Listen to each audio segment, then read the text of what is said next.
소개받은 오타오사무라고 합니다. 네 분 발제를 잘 들었습니다. 특히 저는 김찬록 선생님의 발제에 대해서 말씀드리도록 하겠습니다. 2018년 그 발제문에서는 한국어판은 32페이지 첫 번째 문단에 있고요. 일본어판은 36페이지 첫 번째 문단에 있는 문제입니다.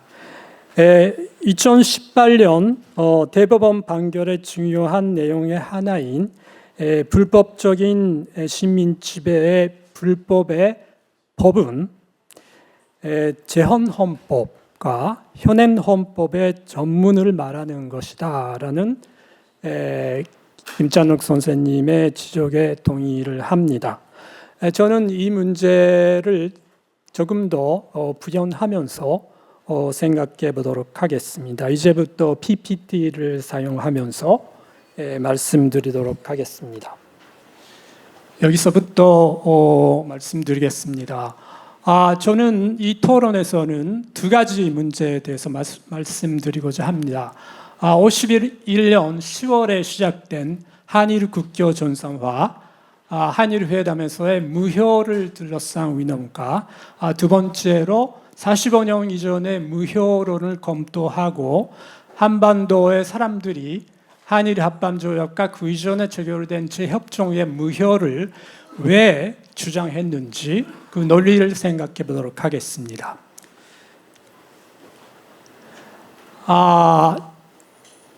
1952년 2월부터 전식 1차 회담이 시작됩니다. 무효론이 제기된 것이 이 1차 회담 기본관계위원회였습니다. 그때 대표는 여기에 사진을 보여드렸습니다. 55년 당시 유진호 씨인데요. 유진호 씨는 1910년 이전의 조약과 협정 한국인의 의지에 반하여 행해진 것이라고 지적하면서 다음처럼 말했습니다. 이것은 2005년 이후에 일본 외무성이 공개한 자료인데요. 1910년 이전의 조약은 근민적으로 당시에 서급해서 무효하다라는 강한 신념, 근민 감정이 있다. 당시의 사정은 민족의 청위에 반하는 병합이었고 민국은 한반도에 없어도 해외에 있었고 3.1 선언에도 있듯이 민족으로서 계속되고 있다는 사실이 있다. 과거의 잘못을 인정하는 것이 양민족의 잔해를 위해 좋겠다. 이런 그 내용이 이 자료에 표현되고 있습니다.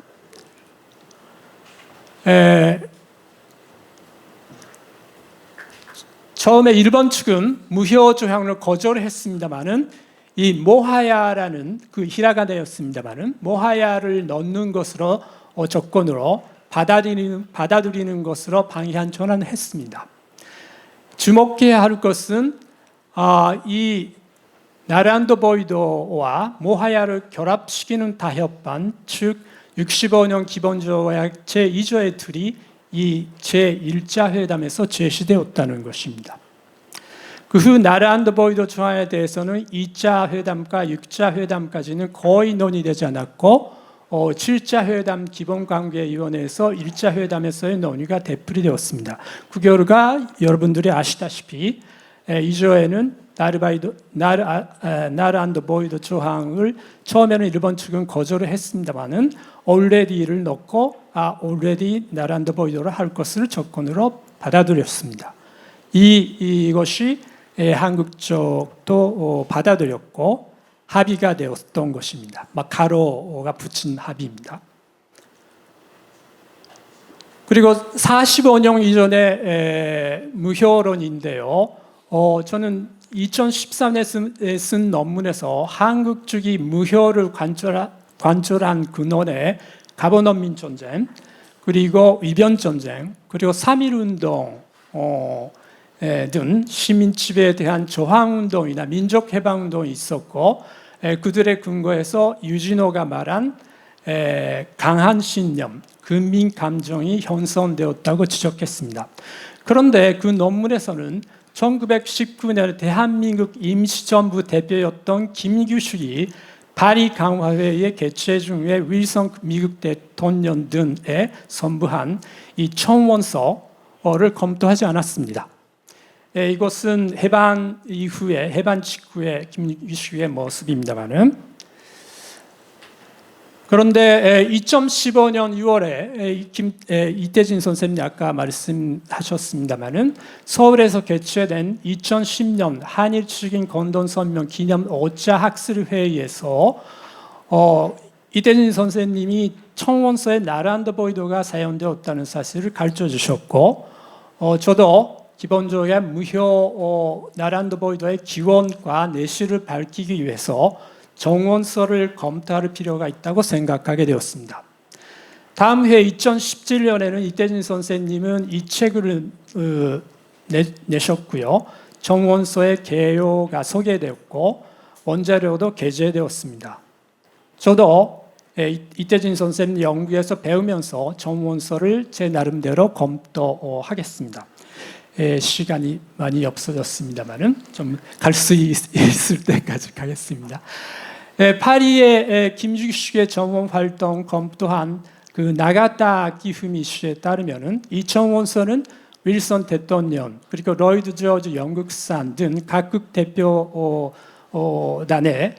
선부를 했습니다만은 아무 반응도 없었고 강화회의에서도 다루지 않았다고 합니다. 그러나 이 청원서는 김규식이 대한민국 임시정부 대표로서 제출한 것이며 1919년 당시 3.1운동 직후죠.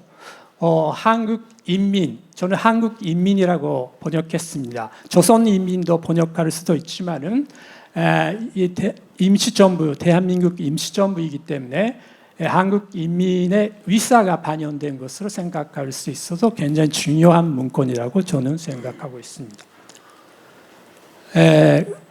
그래서 정원서는 일본 시민 지배로부터의 해방과 조선의 독립국가 수립으로 강화회의에 참가국에 호소하는 것으로 전 20항목으로 구성됩니다. 마지막 20반 병합조약의 파기의 서두에서 한국 인민은 병합조약이 무효라고 선언되거나 또는 강화회의에 의해서 폐기되어야 한다고 선언되었고 6가지 이유가 거론되었고요. 그 중에서 1번과 2번이 굉장히 중요하다고 저는 생각합니다. 또 남는데요. 좀 간략하게 그 이유를 보면은 당시에 대한민국 황제가 독립된 주권 국가로서 존재했던 나라를 일본 천황에 양요할 권리를 갖고 있다고 하여도 병합조약은 기만과 폭력의 상황 하에서 체결되었기 때문에 법적 국제적인 문서로서 효력을 잃었다. 그리고 두 번째가 특히 중요하다고 생각합니다만은 한국 인민과 국가는 이것을 병합조약을 한 번도 승인하지 않았다는 것입니다. 이 점이 굉장히 저는 중요하다고 생각합니다. 동의를 하지 않았다. 그런 것입니다. 네, 이거는 다 설명이고요.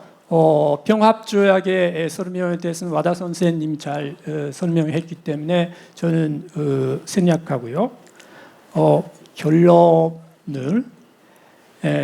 부분인데요. 그래서 1차 회담 사회기본관계위원회에서 유진호가 제시한 무효라는 용어가 김규식의 청원서에서 보이는 사실, 이게 우선 중요하고요. 그리고 가등위원회에서 유진호가 1910년 이전의 조약은 위사에 반한 병합이었다고 말했는데 그것은 이 청원서에서 한국 인민은 한국 병합조약을 한 번도 승인하지 않았다고 호소한 것과 겹치는 것으로 생각하면은 52년에 1차 한일회담에서의 무효로는 직접적으로는 1919년 청원서를 바탕으로 제기된 것이 아닌가 뭐 그렇게 저는 생각하고 있습니다. 그래서 기본조약 제2조의 무효의 기원은 1919년 정원서에 있다고 저는 현재는 생각하고 있습니다.